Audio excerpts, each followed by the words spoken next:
Pasig City Mayor Vico Sotto announced Tricycles resume operations on May 18 as Metro Manila shifts to the modified enhanced community quarantine.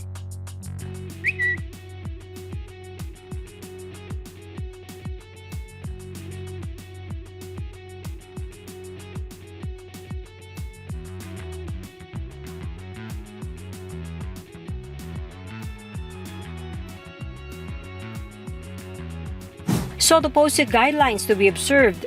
Tricycles are allowed to operate from 5 a.m. to 12 midnight. Only one passenger is allowed except for medical reason. It is mandatory that a barrier is installed between the driver and passenger. Disinfection must be done at least twice a day. The city government will provide disinfectants. Private tricycle will also be allowed to travel.